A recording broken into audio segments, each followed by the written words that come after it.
الحمد لله رب العالمين والصلاة والسلام على سيد المرسلين وعلى آله وصحبه أجمعين.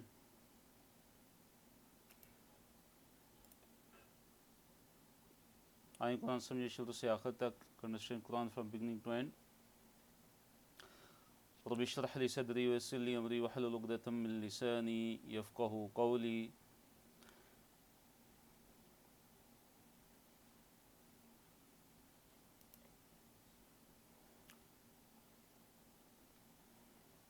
جی بارک اللہ فیکم. لیول 4 اور اس کا سبق نمبر جو 24 ہے اس کو آج ہم انشاءاللہ مکمل کریں گے اور لیول 5 انشاءاللہ ہم سٹارٹ کریں گے. کورس کے مقاصد: قرآن مجید کا لفظی اور سلیس ترجمہ جاننا اور اس کو لکھنا، اسی طرح قرآن مجید کے مضامین کو سمجھ کر اس میں تدبر و تفکر کرنا، قرآن مجید کو عملی زندگی میں لانا اور اس سے نصیحت حاصل کرنا، آیات اور صورتوں کے ربط کو جان کر یعنی ان کے درمیان جو تعلق ہے اس کو جان کر قرآن مجید کے اعجاز کو سمجھنا، یعنی قرآن جو معجزہ ہے، یہ جو پہلو ہے قرآن کا معجزے والا پہلو کہ قرآن جو ہے وہ معجزہ ہے، اس کو سمجھنا. اسی طرح مختصر وقت میں جدید وسائل کو استعمال کرتے ہوئے قرآن کی تعلیم کو حاصل کرنا. اور ہر لیول میں ہم جو ہے وہ 5 پاروں کا ترجمہ بما مختصر جو تفسیر ہے وہ پڑھتے ہیں. کورس کا تعارف کیا ہے؟ اس کورس کو 5 لیول میں تقسیم کیا گیا ہے. ہر لیول میں کل 6 پارے ہیں. پہلے ایک ہی سلائیڈ میں ہر صفحہ کے مضامین کو بیان کیا جاتا ہے، پھر ہر مضمون کو تفصیلی پڑھا جاتا ہے، پہلے لفظی اور پھر سلیس ترجمہ اور اس کے بعد جو ہے مختصر تفسیر اس کی کوشش کی جاتی ہے.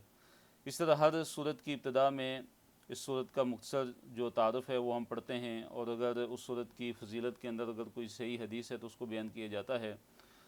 اگر کسی آیت کی تفسیر میں کوئی دوسری آیت، حدیث یا سلف صالحین کا کوئی قول ذکر کرنا مقصود ہو تو اس کو بھی ذکر کیا جاتا ہے. ضمائر میں ہو، ہم، کا، کم وغیرہ کا ترجمہ 2 مرتبہ ہوتا ہے، جیسا کہ ذالک الکتاب لا ریب فیہ. ذالک یہ، الکتاب کتاب، لا نہیں، ریب شک، فیہ اس میں.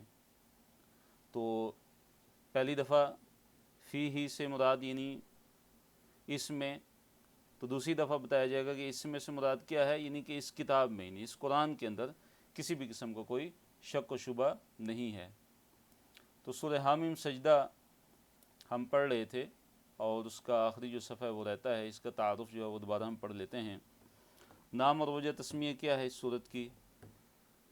کہ سورہ حامیم سجدہ اس میں 54 آیات ہیں، 54 آیات پر مشتمل مکی صورت ہے. اس کا نام اس کی پہلی آیت اور اس میں موجود سجدہ تلاوت کی مناسبت سے رکھا گیا ہے. اس کے موضوعات کون کون سے ہیں؟ سورہ حامیم سجدہ کا جو بنیادی جو موضوع ہے وہ خالص توحید کی دعوت ہے. وہ کیا ہے؟ خالص توحید کی دعوت. اس کے علاوہ اس کے اندر کیا ہے؟ صبر و استقامت کی تلقین کی گئی ہے. دعوت قرآن کا باب باندھا گیا ہے. منکرین آخرت کے لیے آفاقی و نفسیاتی جو ہے دلائل وہ بیان کیے گئے ہیں. تو بھی ہم اس کے آخری صفحے کی طرف ہم آتے ہیں اس صورت کے.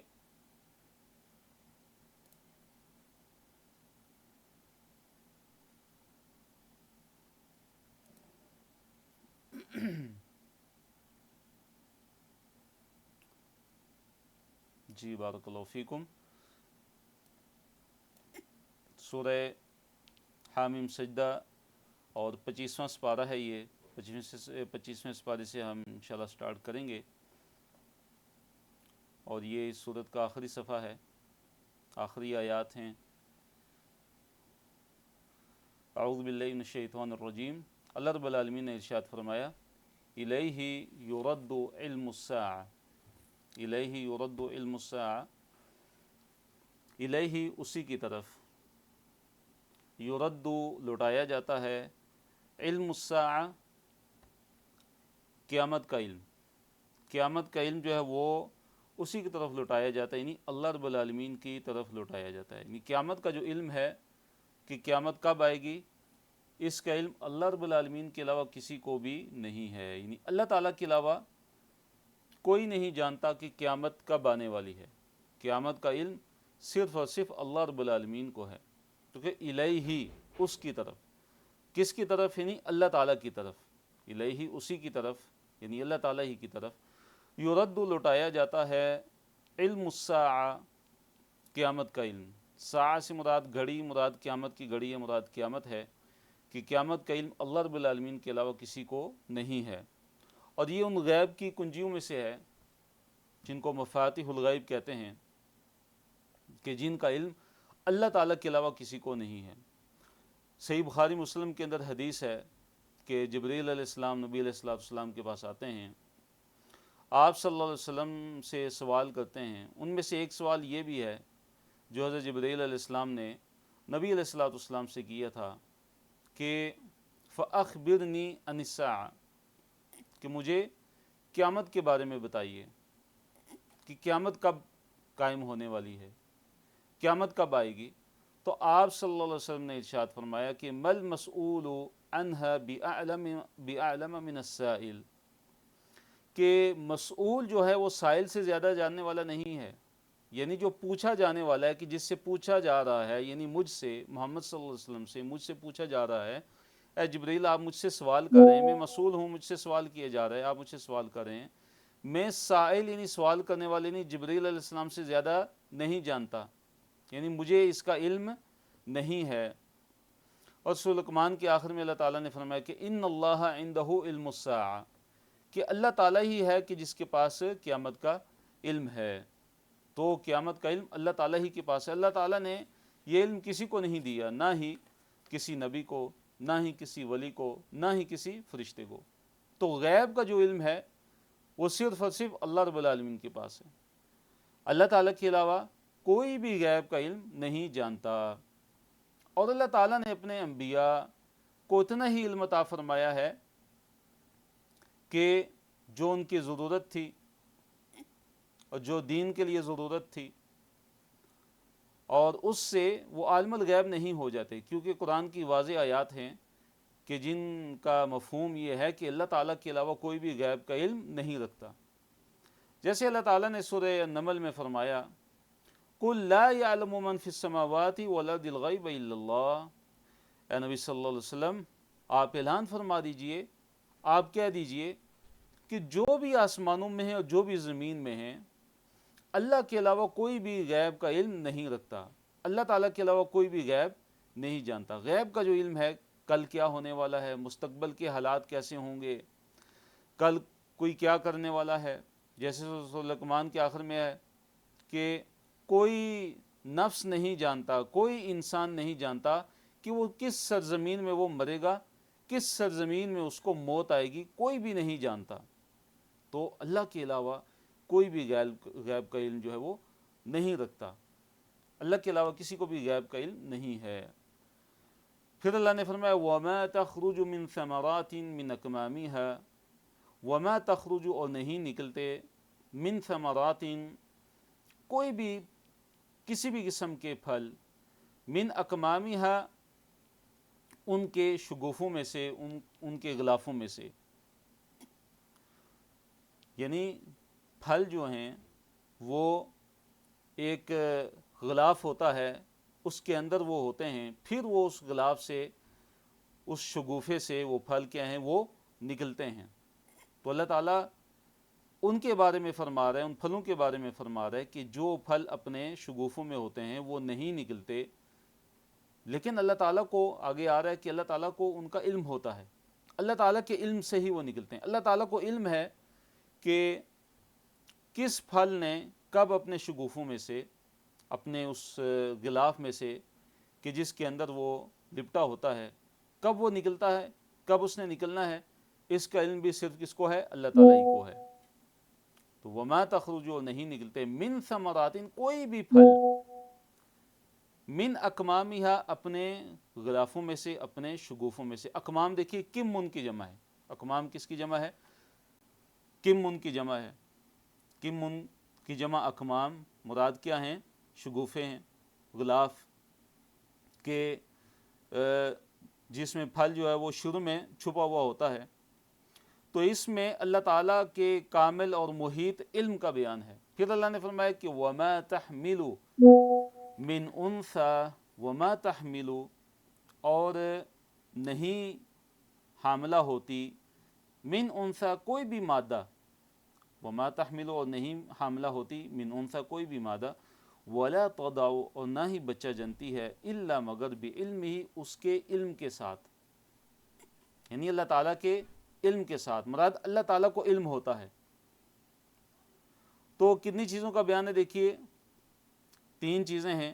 ایک تو یہ ہے کہ جو پھل اپنے غلافوں میں سے نکلتے ہیں، اپنے شگوفوں میں سے نکلتے ہیں، اسی طرح کوئی حاملہ جو ہے وہ کوئی مؤنث جو ہے وہ حاملہ ہوتی ہے، اسی طرح جب وہ بچہ جنتی ہے تو اللہ تعالیٰ کو ان چیزوں کا پورا پورا علم ہوتا ہے، یعنی اللہ تعالیٰ کا علم اتنا باریک ہے، اتنا دقیق ہے، اتنا زبردست ہے کہ اللہ تعالیٰ کے علم سے کوئی بھی چیز پوشیدہ نہیں ہے۔ اللہ تعالیٰ آسمانوں و زمین کے غیب کو جانتا ہے۔ اللہ تعالیٰ کا علم اتنا زبردست ہے کہ اللہ تعالیٰ انسان کے دل، انسان کے دماغ، انسان کے سینے میں آنے والے جو خیالات ہیں اللہ تعالیٰ ان کو بھی جانتا ہے، اور قیامت کے دن اللہ تعالیٰ ان کو باہر لے آئے گا۔ اسی طرح اس کائنات کے اندر اگر کوئی چھوٹے سے چھوٹا ذرہ بھی ہے تو وہ بھی اللہ تعالیٰ کے علم میں، اللہ تعالیٰ اس کو دیکھ رہا ہے، اللہ تعالیٰ سے پوشیدہ نہیں ہے۔ تو اللہ تعالیٰ کی دیکھیے کتنی عظیم زبردست کتاب ہے قرآن مجید کی، کیسا اللہ تعالیٰ کا اس کتاب کے اندر جو ہے وہ تعارف ہے، اللہ تعالیٰ کی عظمت کیسے بیان کی گئی ہے، اللہ تعالیٰ کا کتنا علم جو ہے، کتنا زبردست علم اس کا بیان ہے کہ جب ایک انسان ان چیزوں پہ یقین کر لیتا ہے، جب اس کا ایمان ہوتا ہے، تو کیا وہ اللہ تعالیٰ کی نافرمانی کرے گا؟ کہ جس اللہ تعالیٰ کا علم اتنا باریک ہے، جس کا علم اتنا محیط اور زبردست ہے کہ وہ پھل جب اپنے غلافوں میں سے نکلتے ہیں اللہ تعالیٰ کے علم سے نکلتے ہیں، اللہ تعالیٰ کے حکم سے نکلتے ہیں، اللہ تعالیٰ کے اذن اور مشیت سے نکلتے ہیں، اسی طرح جب کوئی مادہ حاملہ ہوتی ہے تو اللہ تعالیٰ کے علم سے، جب وہ بچہ جنتی ہے تو اللہ تعالیٰ کو علم ہے۔ جس اللہ کا اتنا زبردست اور باریک علم ہے، تو کیا جب انسان کا ایمان اتنا بڑھ جائے اور مضبوط ہو جائے تو کیا وہ اللہ تعالیٰ کی نافرمانی کر سکتا ہے؟ کیا وہ اللہ تعالیٰ سے چھپ سکتا ہے؟ تو اس کے دل کے اندر یہ خیال ہوگا، اس کے دل کے اندر یہ ڈر پیدا ہو جائے گا کہ اگر میں اللہ تعالیٰ کی نافرمانی کرتا ہوں تو اللہ تعالیٰ کا تو علم ہے، اللہ تعالیٰ تو میرے اعمال کو دیکھ رہا ہے، اللہ تعالیٰ تو میرے اعمال کو جانتا ہے، تو پھر کیا ہوگا؟ اللہ تعالیٰ کی اس عظیم کتاب، اس کتاب ہدایت قرآن کو جب پڑھتا ہے، جب اس میں اللہ تعالیٰ کا تعارف پاتا ہے تو پھر اس کا ایمان کیا ہوتا ہے؟ بڑھنا شروع ہو جاتا ہے، اس کا ایمان مضبوط ہوتا ہے، اور پھر وہ اللہ تعالیٰ کی نافرمانیاں چھوڑ دیتا ہے۔ اس کو پتہ ہے کہ اللہ تعالیٰ کا علم اتنا محیط ہے کہ میں جہاں بھی چلا جاؤں، میں چاہے کتنے ہی پردوں میں چھپ جاؤں اور اللہ تعالیٰ کی نافرمانی کروں تو اللہ تعالیٰ مجھے دیکھ رہا ہے، اللہ تعالیٰ کو پورا پورا علم ہے۔ پھر اللہ نے فرمایا وَيَوْمَ يُنَادِيهِمْ أَيْنَ شُرَكَائِي، وَيَوْمَ اور اس دن، یعنی اس سے پہلے ایک لفظ جو ہے وہ محذوف ہے کہ اذکر، یاد کیجئے، یاد کرو اس دن کو، یعنی قیامت کے دن کو، کہ جس دن یونادی وہ ندا لگائے گا، وہ پکارے گا، ہم ان کو، یعنی ان مشرکین کو۔ کون پکارے گا؟ کون آواز لگائے گا؟ کون ندا لگائے گا؟ اللہ تعالیٰ۔ اور وہ اللہ تعالیٰ کیا کہے گا ان کو؟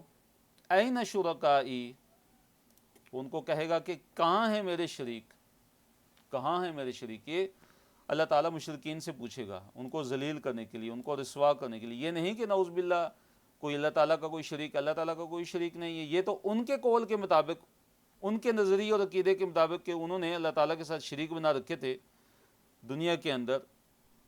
اب جب قیامت کا دن ہوگا تو اللہ تعالیٰ ان مشرکوں سے پوچھے گا کہ کہاں ہیں وہ میرے شریک جن کو تم میرا شریک سمجھتے تھے، تم نے انہیں میرا شریک بنایا ہوا تھا، وہ کہاں ہیں آج؟ وہ تمہاری مدد کے لیے کیوں نہیں آتے؟ ذرا دکھاؤ تو مجھے وہ کہاں ہیں۔ تو یہ مشرک لوگ قیامت کے دن اللہ تعالیٰ کو کیا جواب دیں گے؟ کہیں گے قالو، وہ کہیں گے، دیکھیے قالو اصل میں تو ماضی کا ہے، فعل ماضی کا صیغہ ہے، لیکن مراد اس سے مستقبل ہے، یعنی وہ کہیں گے وہ کیا کہیں گے؟ آذناک، اے اللہ ہم نے تجھے صاف صاف بتا دیا، ہم تجھے صاف صاف بتا رہے ہیں، ہم نے تجھے صاف صاف بتا دی، ہم نے اعلان کر دیا کس چیز کا؟ کہ ما منا من شہید، ما نہیں ہے، منا ہم میں، من شہید کوئی بھی شہید، کوئی بھی گواہ۔ وہ کہیں گے کہ ہم نے اے اللہ تجھے صاف صاف بتا دیا کہ ہم میں تو کوئی گواہ نہیں ہے، ہم میں تو کوئی اس چیز کی گواہی دینے والا نہیں ہے کہ تیرا کوئی شریک ہے۔ یعنی اس وقت کیا ہوگا کہ وہ اللہ تعالیٰ کے ساتھ دوسروں کی جو شرکت ہے، جو شریک انہوں نے ٹھہرایا ہوا تھا، اللہ تعالیٰ کے ساتھ دوسروں کی الوہیت کے جو وہ اقراری تھے، اللہ تعالیٰ کے ساتھ دوسروں کی جو عبادت کے وہ اقراری تھے، دوسروں کی عبادت کرتے تھے، ان ساری کی ساری چیزوں کا وہ کیا کر دیں گے؟ انکار کر دیں گے، اس سے پیچھے ہٹ جائیں گے اور اس کو باطل قرار دیں گے۔ کہیں گے آج تو ہم میں کوئی بھی شہید نہیں ہے، کوئی بھی گواہی دینے والا نہیں ہے۔ کس چیز کی گواہی دینے والا نہیں ہے؟ کہ تیرا کوئی شریک ہے۔ یعنی ان کے معبود ہونے اور شریک ہونے کا انکار کرتے ہیں، کہ جنہیں ہم دنیا کے اندر تو ہم معبود سمجھتے تھے اور اے اللہ تیرے ساتھ ان کی عبادت کرتے تھے، آج ہم ان کی عبادت کا کیا کریں؟ ہم ان کا انکار کرتے ہیں اور ان سے اعلان برات کرتے ہیں۔ وَضَلَّ عَنْهُمْ مَا كَانُوا يَدْعُونَ مِن قَبْلِ۔ اور دیکھیے یہ جو مضمون ہے، اس سے پہلے بھی کئی مقامات پہ یہ مضمون جو ہے وہ گزر چکا ہے۔ وَضَلَّ عَنْهُمْ، وَضَلَّ اور غائب ہو جائیں گے، گم ہو جائیں گے، عنہم ان سے، یعنی ان مشرکین سے، ما کانوا یدعون من قبل، ما وہ جو کانو تھے وہ یدعون پکارتے تھے، عبادت کرتے تھے، من قبل اس سے پہلے، یعنی دنیا کے اندر، یعنی دنیا کے اندر یہ مشرکین جن معبودان باطلہ کی عبادت کرتے تھے، اب وہ معبودان باطلہ وہ قیامت کے دن ان سے بالکل غائب ہو جائیں گے، ان کی نگاہ سے گم ہو جائیں گے، وہ شرکاء کے جن کی دنیا کے اندر وہ عبادت کرتے تھے، یعنی قیامت کے دن ان کے سامنے نہیں آئیں گے، کوئی ان کے کام نہیں آئیں گے، کیونکہ وہ باطل معبود تھے۔ تو اللہ نے فرمایا وَظَنُّوا، اور وہ گمان کریں گے، لفظی ترجمہ ہے وہ گمان کریں گے، مراد یقین کے معنی میں ہے کہ ان کو یقین ہو جائے گا، مَا لَهُم نہیں ہے ان کے لیے، من محیص کوئی بھی بھاگنے کی جگہ۔ محیص سے مراد کیا ہے؟ بھاگنے کی جگہ بھی، اور ایک اس کا مطلب ہے بھاگنے کی صورت۔ یعنی ان مشرکین کے لیے اب کیا ہے کہ اب نہ ہی ان کے لیے کوئی بھاگنے کی جگہ ہے اور نہ ہی ان کے لیے کوئی بھاگنے کی صورت ہے، یعنی ان کو یقین ہو جائے گا کہ اب وہ پکڑے جانے والے ہیں۔ تو اس میں اللہ تعالیٰ کی طرف سے ہمیں یہ ڈرایا جا رہا ہے، ہمیں یہ بتایا جا رہا ہے، ہمیں یہ سمجھایا جا رہا ہے کہ اللہ تعالیٰ کے ساتھ کسی کو شریک نہیں ٹھہرانا۔ جو اللہ تعالیٰ کے ساتھ دوسروں کو شریک ٹھہراتے ہیں، جب قیامت کا دن ہوگا ان کے سارے شریک کیا ہو جائیں گے؟ غائب ہو جائیں گے، اور وہ ان کے منتظر ہوں گے کہ اب جو ہے ہم پھنس گئے ہیں۔ اور جب ان کو آگ نظر آ رہی ہوگی، ان کو جہنم کی آگ جب نظر آ رہی ہوگی، تو وہ تمنا کریں گے کہ کاش ہمارے یہ شریک جن کو ہم دنیا کے اندر ہم جن کی عبادت کرتے رہے، جن کے متعلق ہم یہ سمجھتے رہے کہ یہ ہمیں فائدہ دیں گے، ہم سے یہ عذاب ٹال لیں گے، ہم اللہ تعالیٰ کے ہمارے سفارشی ہوں گے، کاش ہی کسی طریقے سے ہمارے سامنے آئیں اور ہمیں چھڑا لیں۔ لیکن کیا ہوگا؟ وَضَلَّ عَنْهُمْ مَا كَانُوا يَدْعُونَ مِن قَبْلِ، غائب ہو جائیں گے ان سے ان کے وہ معبودان باطلہ کہ جن کی وہ اس سے پہلے یعنی دنیا کے اندر وہ عبادت کیا کرتے تھے، ان کو پکارا کرتے تھے، اور وہ یقین کر لیں گے کہ اب جو ہے وہ پکڑے گئے ہیں، اب بھاگنے کی کوئی صورت نہیں ہے، بھاگنے کی کوئی بھی جگہ نہیں ہے۔ تو اس میں ہمارے لیے یہ سبق ہے کہ ہم اپنی اس دنیا کی جو زندگی اللہ تعالیٰ نے ہمیں، چند دن کی جو زندگی اللہ تعالیٰ نے ہم کو عطا فرمائی، ہم اس میں قدم پھونک پھونک کر رکھیں، کہیں ہم سے شرک نہ سرزد ہو جائے، کیونکہ شرک اللہ تعالیٰ کے ساتھ کسی اور کو شریک ٹھہرانا یہ اتنا بڑا گناہ ہے کہ اگر کوئی انسان اس دنیا سے بغیر توبہ کے چلا جاتا ہے، توبہ کرنے کے بغیر توبہ کے دنیا سے وہ چلا گیا، اس کی روح نکلی اور اس نے اللہ تعالیٰ سے شرک کی معافی نہ مانگی، تو اب اس کی کسی بھی صورت میں قیامت کے دن اس کی معافی کی صورت نہیں ہے، اس کا ٹھکانہ ہمیشہ کے لیے جہنم کی آگ ہے۔ اللہ تعالیٰ نے دوسرے مقام پہ فرمایا کہ ان اللہ لا یغفر ان یشرک بہ ویغفر ما دون ذلک لمن یشاء، اللہ تعالیٰ شرک کو معاف نہیں کرے گا، اللہ تعالیٰ اس بات کو معاف نہیں کرے گا کہ اس کے ساتھ کسی کو شریک ٹھہرایا جائے، اور اس کے علاوہ شرک کے علاوہ جس گناہ کو اللہ تعالیٰ چاہے گا اللہ تعالیٰ اس کو معاف فرما دے گا۔ ایک اور مقام پہ اللہ تعالیٰ نے فرمایا کہ انہ من یشرک باللہ فقد حرم اللہ علیہ الجنہ ومأواه النار وما للظالمین من انصار، کہ یقیناً جس نے اللہ تعالیٰ کے ساتھ کسی کو شریک ٹھہرایا اللہ تعالیٰ نے اس پر جنت کو حرام کر دیا، یعنی اس پہ جنت کیا ہے؟ حرام ہے، اب اس کا ٹھکانہ ہمیشہ ہمیشہ کے لیے کیا ہے؟ جہنم کی آگ ہے۔ ایک دعا ہے، وہ دعا انسان کو پڑھنی چاہیے، وہ یہ ہے کہ اللہ اللہ ربی لا اشرک بہ شیئا، اللہ ہی میرا رب ہے اور میں اللہ تعالیٰ کے ساتھ کسی کو شریک نہیں ٹھہراتا۔ اور ایک اور دعا ہے شرک سے پناہ مانگنے کی، وہ یہ ہے اللہم انی اعوذ بک ان اشرک بک وانا اعلم، اے اللہ میں تیری پناہ میں آتا ہوں کہ میں تیرے ساتھ جانتے بوجھتے کسی کو شریک ٹھہراؤں، اے اللہ میں اس بات سے تیری پناہ مانگتا ہوں۔ وَأَسْتَغْفِرُكَ لِمَا لَا أَعْلَمُ، اور اے اللہ اگر میں نے کہیں تیرے ساتھ کسی کو کوئی شریک ٹھہرایا ہو اور مجھے علم ہی نہیں ہوا تو اے اللہ میں تجھ سے استغفار کرتا ہوں، اے اللہ میں تجھ سے بخشش کا طلبگار ہوں، اے اللہ میں تجھ سے معافی مانگتا ہوں۔ بڑی عظیم دعا یہ ہمیں پڑھتے رہنا چاہیے۔ جی بارک اللہ فیکم۔ لا یسأم الانسان من دعاء الخیر، انسان زیادہ مانگنے والا اور شر پر مایوس ہونے والا ہے۔ آیت نمبر 49، دعا انسان کی خیر کے لیے۔ لا یسأم الانسان من دعاء الخیر، اللہ تعالیٰ نے فرمایا کہ انسان جو ہے وہ خیر کی دعا کرنے سے وہ اکتاتا نہیں ہے، انسان خیر کی دعا کرنے سے جو ہے وہ بالکل اکتاتا نہیں ہے۔ وَإِن مَسَّهُ الشَّرُّ، وَإِن اور اگر مَسَّهُ اسے آ پہنچے، الشَّرُّ برائی، یعنی اگر انسان کو کوئی برائی آ پہنچے، مراد کیا ہے؟ کوئی مصیبت، کوئی تکلیف، فقر و فاقہ، غربت، بلا، مصیبتیں، پریشانیاں اگر اس کو آ جاتی ہیں تو کیا کرتا ہے؟ کیسا ہو جاتا ہے؟ فَيَئُوسٌ، تو بہت زیادہ مایوس ہو جاتا ہے، اللہ تعالیٰ کی رحمت سے مایوس ہونا شروع ہو جاتا ہے۔ قنوطٌ، اور نہایت نا امید ہو جاتا ہے، کیا ہو جاتا ہے؟ نہایت نا امید ہو جاتا ہے۔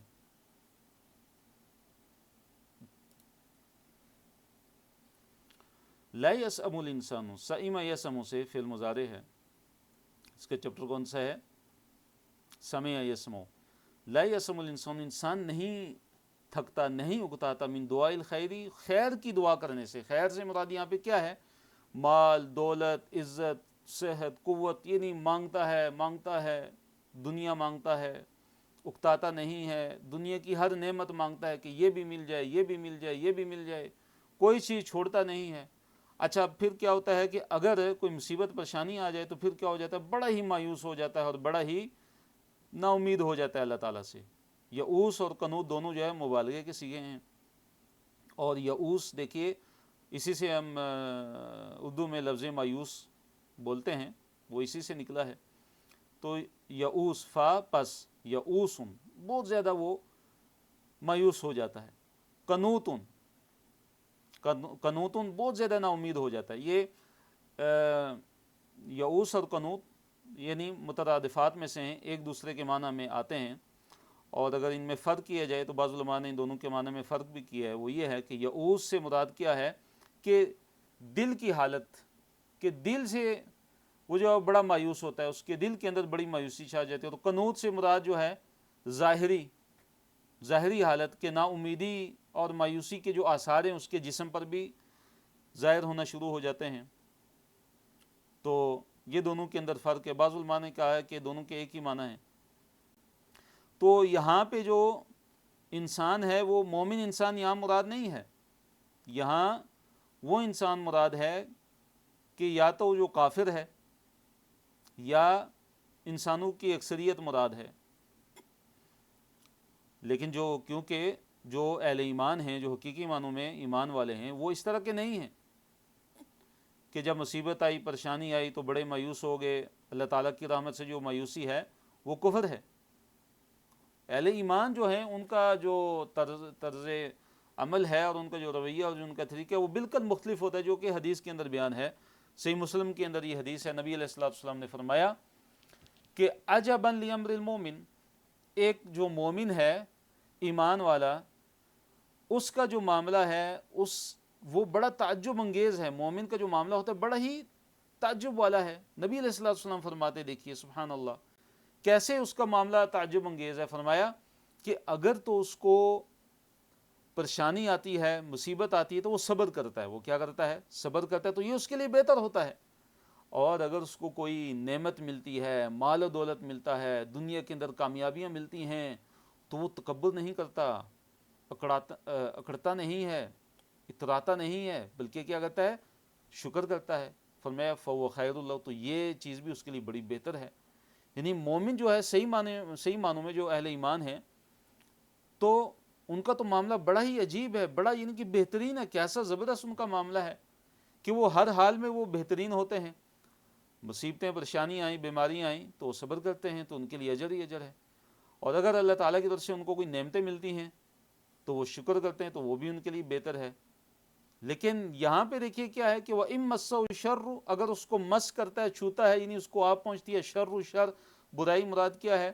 مصیبتیں، پریشانیاں، تکلیفیں، مثلا غربت، فقر، شدت، تو کیا بن جاتا ہے؟ فَيَئُوسٌ، بس وہ بڑا ہی نا امید بن جاتا ہے، قنوط، بڑی نا امیدی اختیار کرنے والا۔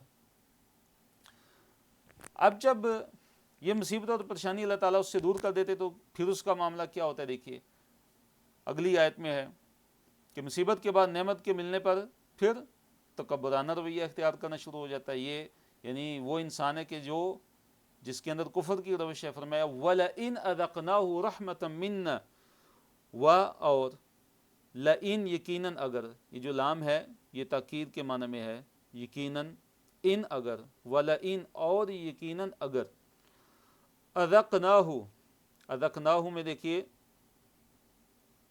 کتنے الفاظ ہیں؟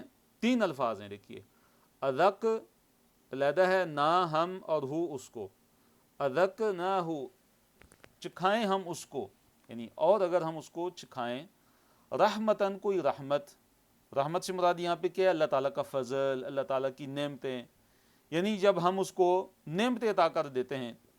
اس سے پہلے وہ بڑا جو مایوس تھا، نا امید تھا، اب جب اللہ تعالیٰ اس کو نعمت عطا کر دیتا ہے، فضل عطا کر دیتا ہے اپنی طرف سے، تو پھر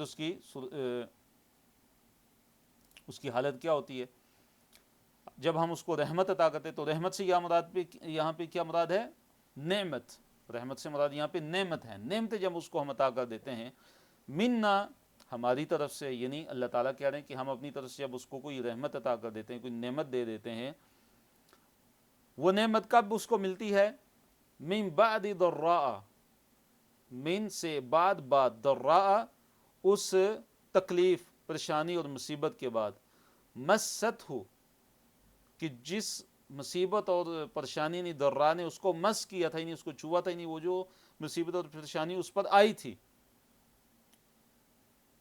تو مراد یہ ہے کہ جب ہم اس کو اس مصیبت اور پریشانی کے بعد جو اس پر آئی تھی، اس کے بعد جب ہم اس کو اپنی رحمت کا مزہ چکھاتے ہیں، یعنی کوئی نعمت عطا کر دیتے ہیں، تو کیا کہتے ہیں؟ لَيَقُولَنَّ، تو یقیناً ضرور وہ یہ کہے گا، ہَذَا لِی، یہ تو میرے لیے ہے، کہے گا ہَذَا لِی، یہ تو میرے لیے ہے۔ مراد کیا ہے کہ یہ تو میری اپنی محنت اور کوشش کا نتیجہ، یہ میں تو اس چیز کا مستحق تھا۔ یعنی یہ نہیں کہتا کہ یہ اللہ تعالیٰ کا فضل ہے، یہ اللہ تعالیٰ کی رحمت ہے، یہ اللہ تعالیٰ کے فضل سے مجھے یہ نعمت ملی ہے۔ یعنی اللہ تعالیٰ کی طرف سے عطا شدہ جو نعمت ہے اس کی نسبت کس کی طرف کرتا ہے؟ اپنی طرف کرتا ہے، اللہ تعالیٰ کی طرف نہیں کرتا۔ کہتا ہے ہاذا لی، یہ میرے لیے، مراد کہ یہ تو میں تو اس نعمت کا مستحق تھا، میرے اندر تو یہ قابلیت تھی کہ یہ مجھے نعمت ملی ہے۔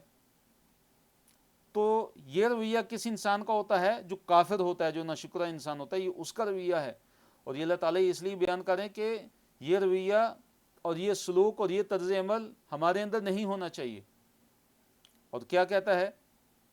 وما اظن الساعۃ قائمۃ، وما اظن، اور میں نہیں گمان کرتا، یعنی میں نہیں سمجھتا الساعۃ قیامت کو، قائمتاً کے قائم ہونے والی ہے، قیامت آنے والی ہے۔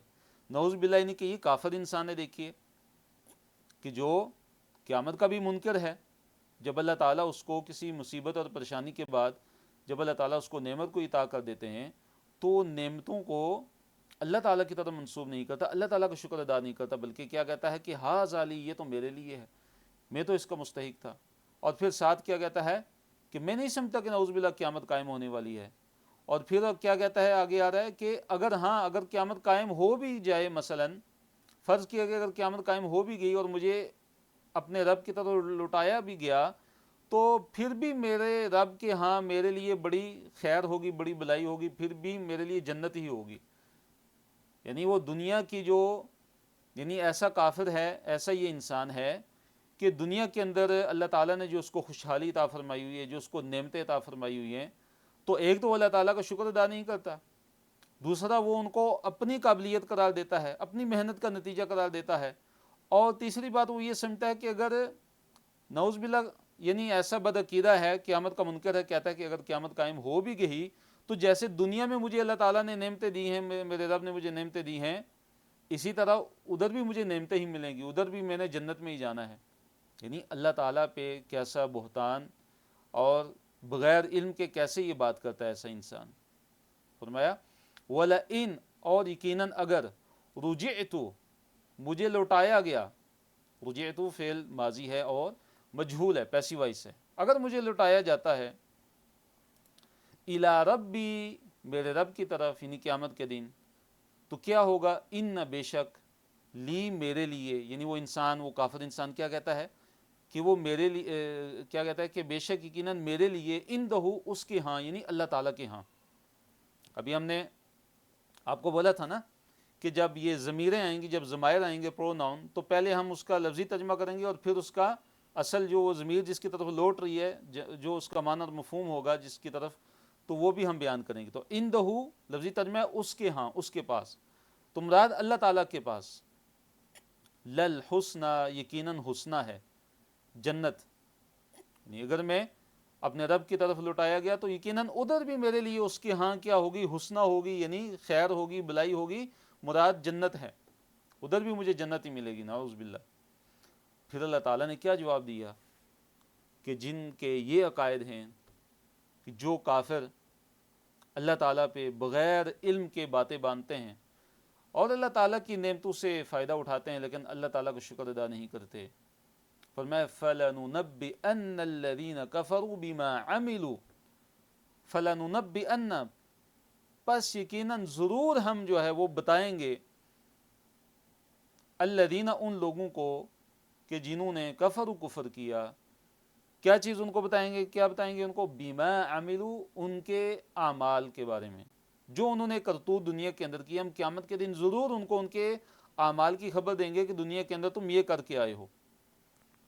وَلَنُذِيقَنَّهُمْ، اور یقیناً ہم ضرور ان کو کھائیں گے، من سے عذاب، عذاب غلیظ، انتہائی شدید سخت عذاب ان کو جو ہے ہم چکھائیں گے۔ تو اس میں ایسے کفار کے لیے شدید عذاب کی کیا ہے، وعید ہے، سخت عذاب، عذاب غلیظ، سخت عذاب ان کو ہم کو چکھائیں گے۔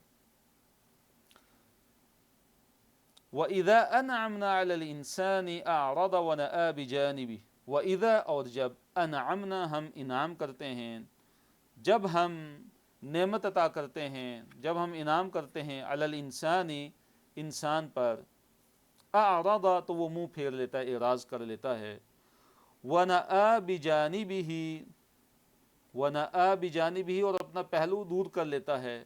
دیکھیے نأى، ینأى، نأین، نأى ینأى، اس سے مراد ہے دور ہونا، لفظی اس کا مطلب کیا ہے، نأى یہ ماضی ہے اور اس کا مضارع ہے ینأى، اور اس کا جو فعل کا جو نام ہے، کام، وہ ہے نأیٌ۔ تو نأ کا لفظی مطلب ہوتا ہے دور کرنا، تو بجانبہ ہی، تو با جب آ گیا تو یہ متعدی ہو گیا، یعنی اپنا جو جانب ہے، اس کا جو پہلو ہے، اس کو کیا کر لیتا ہے، دور کر لیتا ہے۔ تو یہ کافر انسان کا حال بیان ہو رہا ہے، کس انسان کا حال بیان ہو رہا ہے؟ کافر انسان کا حال بیان ہو رہا ہے۔ اور کیوں بیان ہو رہا ہے؟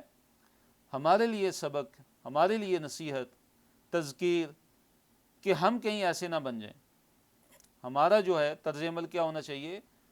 ہمیشہ، جیسے حدیث اس سے پہلے گزر چکی ہے کہ جس میں نبی علیہ الصلوۃ والسلام نے ایک مومن کا تذکرہ کیا اور اس کا طرز عمل ذکر کیا کہ جب اس کو مصیبت اور پریشانی آتی ہے تو کیا کرتا ہے؟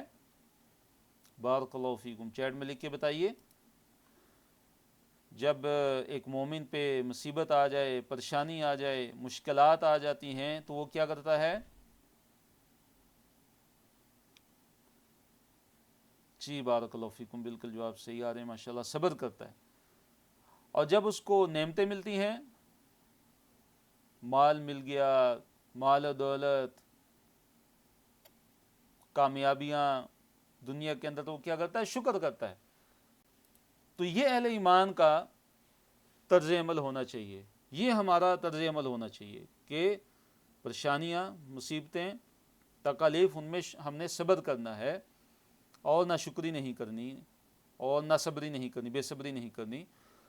اور اگر اللہ تعالیٰ نعمتیں عطا فرماتا ہے تو ہم نے اس پہ شکر ادا کرنا ہے اور نعمتوں کو اللہ تعالیٰ کی نافرمانی میں نہیں استعمال کرنا۔ اگر انسان کو نعمتیں ملی ہوئی تو انسان کبھی بھی اللہ تعالیٰ کی نافرمانی میں ان نعمتوں کو استعمال نہ کرے، بلکہ اللہ تعالیٰ کی فرما برداری میں ان نعمتوں کو استعمال کرے۔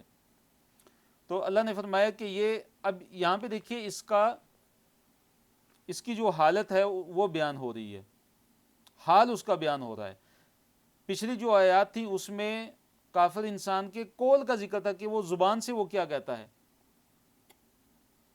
زبان سے وہ کیا کہتا ہے کہ ھذا لی، یہ میرے لیے، یعنی یہ نعمتیں میرے لیے، میں ان کا مستحق تھا، اس لیے مجھے ملی ہیں، میری قابلیت اور میری محنت کا نتیجہ ہے، میری ذہانت کا نتیجہ ہے۔ اور پھر آگے سے قیامت کا انکار کرتا ہے، اور پھر یہ کہتا ہے کہ اگر فرض کیا کہ قیامت قائم ہو بھی گئی اور میں اپنے رب کے ہاں پہنچ بھی گیا تو وہاں پہ بھی مجھے نعمتیں ہی نعمتیں ملیں گی۔ تو یہ اس کا ایک کافر انسان کا قول، اس کا ذکر ہے، لیکن یہاں پہ اس کافر انسان کا ایک حال کا ذکر ہے کہ اس کا حال کیا ہوتا ہے کہ جب ہم انسان پہ نعمتیں اس کو عطا کرتے ہیں، اس پہ نعمتیں اس کو دیتے ہیں تو کیا کرتا ہے؟ اعرض، وہ کیا کرتا ہے؟ اعراض کرتا ہے، منہ پھیر لیتا ہے۔ وَنَأَىٰ بِجَانِبِهِ، اور اپنا پہلو دور کر لیتا ہے۔ اپنا پہلو دور کر لینے سے مراد کی علماء نے لکھا ہے کہ تباعد عن شکر النعمت واتباع الحق تکبرا، کہ اللہ تعالیٰ کی عطا کی ہوئی نعمتوں کے شکر سے پیچھے ہٹ جاتا ہے، دور ہو جاتا ہے، اور حق کی اتباع نہیں کرتا، حق کی پیروی نہیں کرتا، تکبراً، تکبر کرتے ہو، یعنی یہ اس کا تعلق اس سے تکبر سے ہے۔ وَنَأَىٰ بِجَانِبِهِ، یعنی اس کے اندر تکبر آ جاتا ہے، اعراض کرتا ہے، اور ساتھ تکبر کی وجہ سے وہ نعمتوں کا شکر ادا نہیں کرتا اور حق کی اتباع نہیں کرتا، حق کے پیچھے نہیں چلتا۔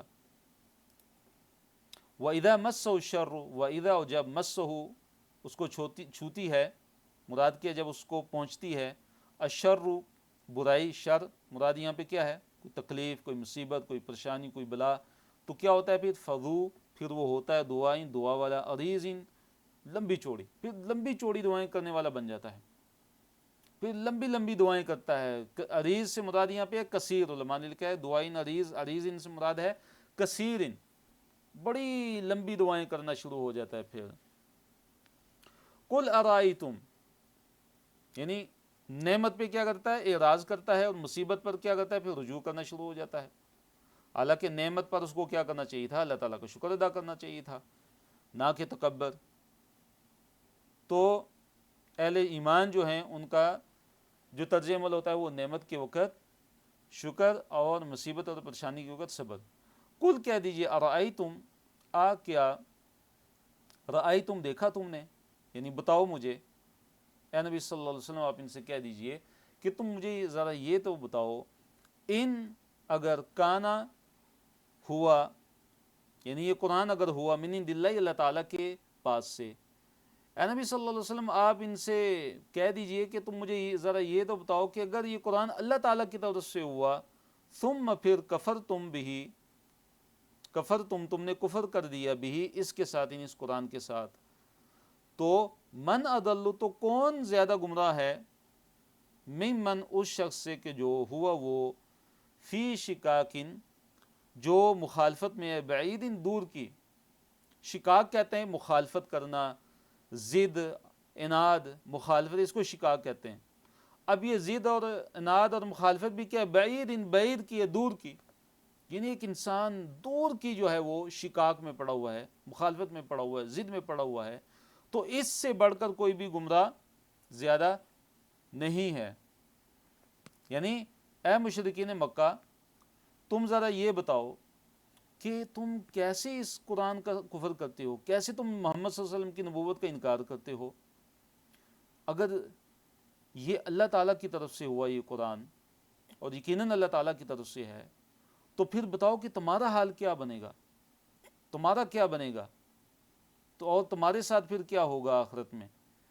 تو اس میں ان کو ڈرایا جا رہا ہے، اور پھر ساتھ یہ فرمایا کہ ایسے انسان سے زیادہ گمراہ اور کون ہو سکتا ہے، یعنی اے مشرکین مکہ، تم سے زیادہ کوئی گمراہ تو ہے ہی نہیں ہے، تم سب سے بڑھ کر تو تم گمراہ ہو، کہ جو تم جو ہے اتنی زیادہ شدید مخالفت کے اندر پڑے ہوئے ہو، دور کی مخالفت کے اندر پڑے ہوئے ہو، ضد اور اناد میں پڑے ہوئے ہو، کہ تم کفر کرتے ہو قرآن کے ساتھ، قرآن کی تکذیب کرتے ہو، اور بہت دور کی مخالفت میں تم پڑے ہوئے ہو اور اناد سے کام لیتے ہو۔ سنوریہم آیاتنا فی الآفاق وفی انفسہم، یہاں پہ اللہ تعالیٰ نے فرمایا کہ ہم ان کو اپنی نشانی دکھائیں گے۔ اب یہ انکار کر رہے ہیں، یہ ایمان نہیں لا رہے، تو اللہ نے فرمایا کہ ہم ان کو ضرور اپنی نشانیاں ہم دکھائیں گے۔ سنوریہم، دیکھیے سنوریہم، اس میں کتنے الفاظ ہیں، سین علیحدہ ہے، نوری یہ علیحدہ ایک لفظ ہے، اور ہم یہ علیحدہ ایک لفظ ہے، تو اس میں کتنے لفظ ہو گئے، 3۔ سا، یہ جو سین ہے یہ فعل مضارع، نوری فعل مضارع ہے، آرا یوری اس سے فعل مضارع ہے یہ، اور کمزور چیپٹر ہے یہ، اور کون سا چیپٹر ہے، اسلم یسلم اسلام، اس پیٹرن پہ ہے یہ۔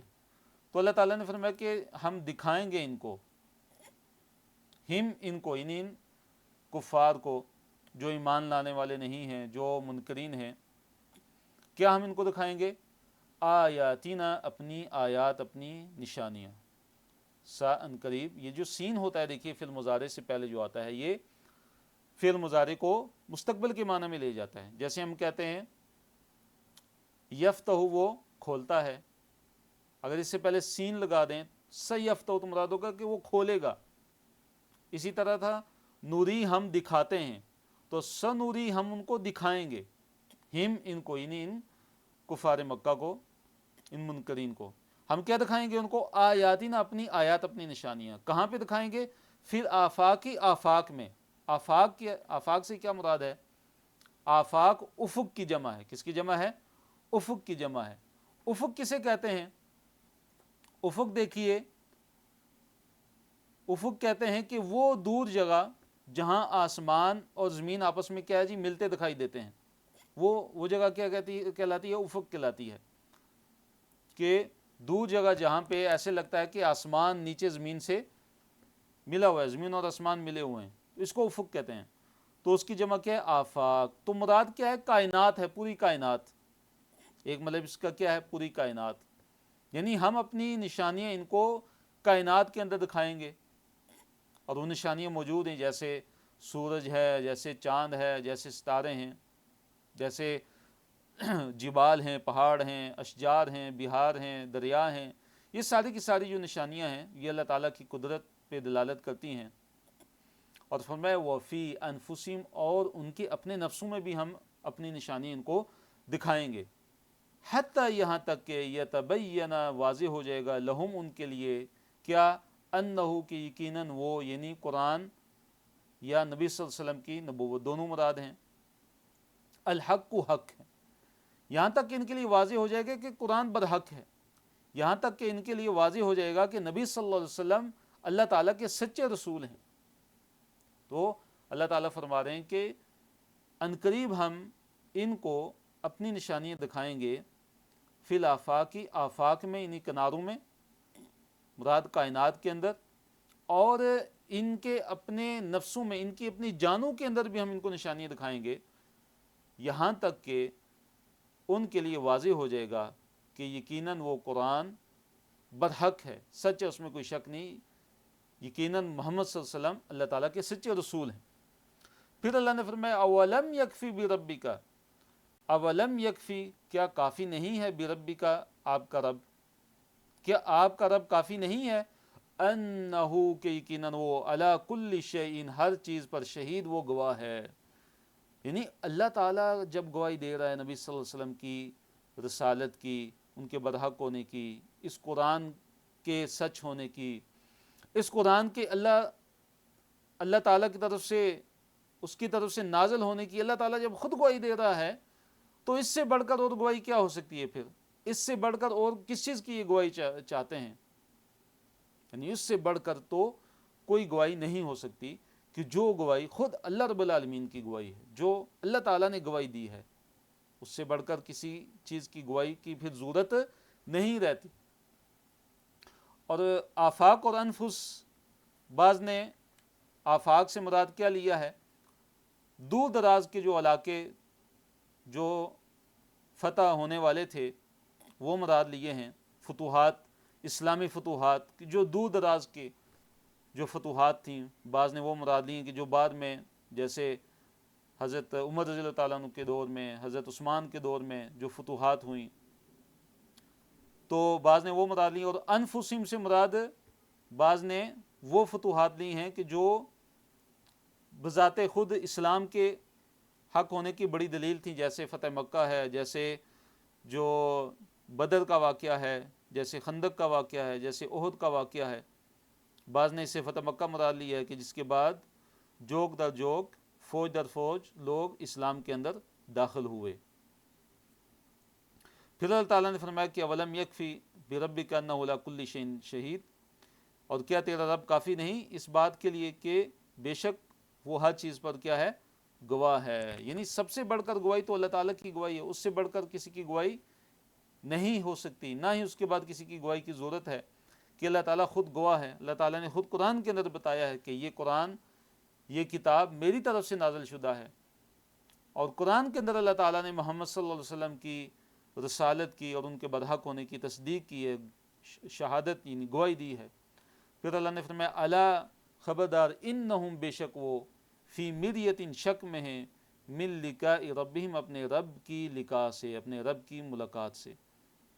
تو میریا کہتے ہیں بہت بڑے شک، یعنی یہ جو کفار ہیں، مشرکین ہیں، یہ تو اپنے رب کی ملاقات سے شک میں پڑے ہوئے ہیں، ان کو تو قیامت کے آنے کا یقین ہی نہیں ہے، قیامت کے انکاری ہیں، منکر ہیں، اور اپنے رب کی ملاقات سے یہ شک میں ہے۔ الا، سن لو، خبردار، انہ، بے شک وہ، یعنی اللہ تعالیٰ، بکل شیء محیط، ہر چیز کو محیط ہے، اور ہر چیز کا وہ اللہ تعالیٰ کیا ہے؟ احاطہ کرنے والا ہے۔ تو اللہ رب العالمین کے فضل و کرم سے الحمدللہ سورہ حامیم سجدہ مکمل ہوتی ہے۔ اس کے بعد ہم شروع کرتے ہیں انشاءاللہ سورہ شورى کا ہم تعارف صرف پڑھتے ہیں، اس کے بعد ہم اس کو اگلی کلاس میں شروع کریں گے۔ جی الحمدللہ رب العالمین، اللہ رب العالمین کے فضل سے ہمارا جو لیول 4 ہے وہ مکمل ہوا، تو انشاءاللہ ابھی ہم لیول 5 کی طرف ہم آتے ہیں۔ لیول 5 ہم شروع کرتے ہیں، اس کا سبق نمبر 1، پارہ نمبر 25، اور سورہ شورى، اس کا صرف ہم تعارف پڑھیں گے۔ کورس کے مقاصد اور کورس کا تعارف آپ کے سامنے ہے، ہم پہلے پڑھ چکے ہیں۔ تو سورہ شورى کا تعارف مختصر ہم پڑھتے ہیں انشاءاللہ۔ نام اور وجہ تسمیہ۔ سورہ شورى جو آیت نمبر سورہ شورى 53 آیات پر مشتمل ہے، اور یہ مکی صورت ہے، اور اس صورت کا نام اس کی آیت نمبر جو 38 ہے اس کی مناسبت سے رکھا گیا ہے۔ آیت نمبر 38 میں لفظ عاشوراء کا ذکر ہے، تو اس مناسبت سے اس کا نام کیا رکھا گیا ہے؟ سورہ عاشوراء رکھا گیا ہے۔ اس کے موضوعات کون کون سے ہیں؟ اس صورت کا بنیادی جو موضوع ہے وہ دعوت توحید اور آخرت ہے۔ بنیادی موضوع کیا ہے؟ توحید کی دعوت اور آخرت کی دعوت۔ اور یہ بات یاد رکھیے کہ جو مشرکین مکہ تھے وہ انہی دو بنیادی جو عقائد تھے ان کے انکاری تھے، کہ وہ اللہ تعالیٰ کے ساتھ دوسروں کو شریک ٹھہراتے تھے، اور قیامت کے وہ منکر تھے، قیامت کے وہ انکار کرنے والے تھے۔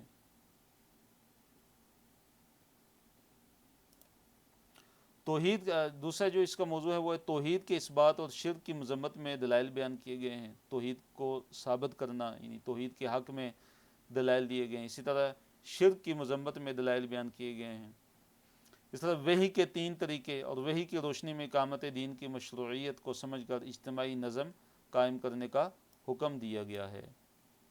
تو انشاءاللہ اگلا جو ہمارا سبق ہوگا تو اس میں ہم اگلے لیسن میں انشاءاللہ ہم سورہ شورا ہم انشاءاللہ شروع کریں گے، اس کو ہم پھر سٹارٹ کریں گے انشاءاللہ۔ تو اللہ تعالیٰ سے دعا ہے کہ اللہ تعالیٰ جو کہا جو سنا اللہ تعالیٰ اس پہ عمل کرنے کی توفیق عطا فرمائے۔